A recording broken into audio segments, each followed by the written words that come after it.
Hema committee റിപ്പോർട്ടിൽ കേസെടുക്കണമെന്ന മുൻ MLA Joseph M പുതുശ്ശേരിയുടെ പരാതി പോലീസ് സ്വീകരിച്ചില്ല.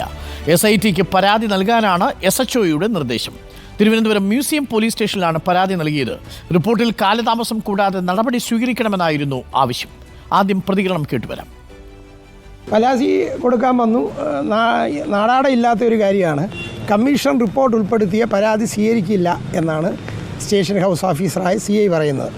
എൻ്റെ പരാതി ഹേമ കമ്മിറ്റി റിപ്പോർട്ടിനെ കുറിച്ചുള്ള അന്വേഷണം നടത്തണമെന്നുള്ളതാണ് എൻ്റെ കാര്യം. അതിനകത്ത് അതീവ ഗുരുതരമായ അതിൽ ഷോക്കിംഗ് എന്ന് പറഞ്ഞുകൊണ്ട് ജസ്റ്റിസ് ഹേമ തന്നെ ആ കമ്മിറ്റിയെ തന്നെ ചൂണ്ടിക്കാണിച്ചിരിക്കുന്നത് ഇവരെ പരാതി കൊടുക്കാത്തത് അവരുടെ ജീവന് ഭയമുള്ളതുകൊണ്ടും അവരുടെ കുടുംബാംഗങ്ങളുടെ ജീവന് ഭയമുള്ളതുകൊണ്ടും. അപ്പോൾ അത്രയും അതീവ ഗുരുതരമായ കാര്യങ്ങളാണ് ഇതുമായി ബന്ധപ്പെട്ട് ഉയർന്നു വന്നിട്ടുള്ളത്.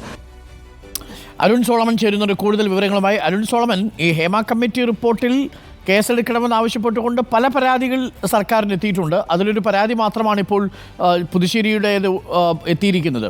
പക്ഷേ കോടതിയുടെ പരിഗണനയിലിരിക്കുന്ന വിഷയമാണ്. അതുകൊണ്ടാണോ SHO അത് സ്വീകരിക്കാഞ്ഞത്?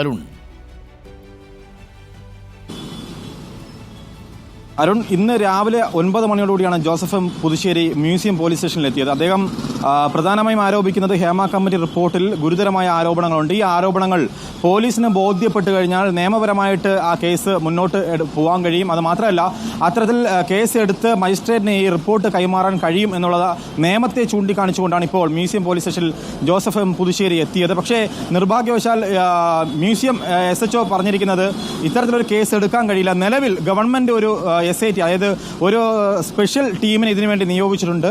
അവരാണ് ഈ കേസ് ഇത്തരത്തിൽ നിയമ നടപടിയുമായി മുന്നോട്ട് പോകുന്നത്. ഇത്തരത്തിൽ ലൈംഗിക ചൂഷണം നേരിട്ടതോ അല്ലെങ്കിൽ മോശം അനുഭവം നേരിട്ടതോ ആയിട്ടുള്ള 10ഓളം കേസുകൾ നിലവിൽ എടുത്തിട്ടുണ്ട്. അവർക്ക് ഈ പരാതി നിങ്ങൾക്ക് വേണമെങ്കിൽ കൈമാറാം എന്നടക്കമുള്ള കാര്യങ്ങളാണ് SHO ഈ ജോസഫ് എം പുതുശ്ശേരിയോട് പറഞ്ഞിരിക്കുന്നത്. മാത്രമല്ല, നിലവിൽ ഈ ഒരു നിയമം അനുസരിച്ച് SHOയ്ക്ക് ഒരു പരാതി നൽകി കഴിഞ്ഞു കഴിഞ്ഞാൽ ആ പരാതി സ്വീകരിച്ചില്ലെങ്കിൽ ഇദ്ദേഹത്തിന് സ്വാഭാവികമായും DGPക്ക് പരാതി നൽകാം. അത്തരത്തിലുള്ളൊരു കാര്യം ഇപ്പോൾ ജോസഫ് എം പുതുശ്ശേരി പങ്കുവച്ചിട്ടുണ്ട്. പക്ഷേ SHO പറയുന്നതെന്ന് വെച്ച് കഴിഞ്ഞാൽ നിങ്ങൾക്ക് വേണമെങ്കിൽ എനിക്കെതിരെ പരാതി കൈമാറാം, പക്ഷേ എന്തായാലും എനിക്കെതിരെ പരാതി എടുത്തോളാനാണ് അദ്ദേഹം പറയുന്നത്. പക്ഷേ എന്തായാലും ജോസഫ് എം പുതുശ്ശേരിയുടെ പരാതി എടുക്കാൻ കഴിയില്ല, അത്തരത്തിലുള്ള പരാതി സ്വീകരിക്കാൻ കഴിയില്ല എന്ന് തന്നെയാണ് മ്യൂസിയം പോലീസ് സ്റ്റേഷൻ വ്യക്തമാക്കിയിരിക്കുന്നത്. SITക്ക് നൽകാനാണ് ഇപ്പോൾ നിർദ്ദേശം. ജോസഫ് പുതുശ്ശേരിയാണ് മ്യൂസിയം പോലീസ് സ്റ്റേഷനിലെത്തി ഹേമ കമ്മിറ്റിയിന്മേൽ കേസെടുക്കണം എന്നാവശ്യപ്പെട്ടിരിക്കുന്നത്. അതിന് ചില സാങ്കേതികമായ പ്രശ്നങ്ങളുണ്ട് എന്നത് പ്രേക്ഷകർക്ക് അറിയാമല്ലോ.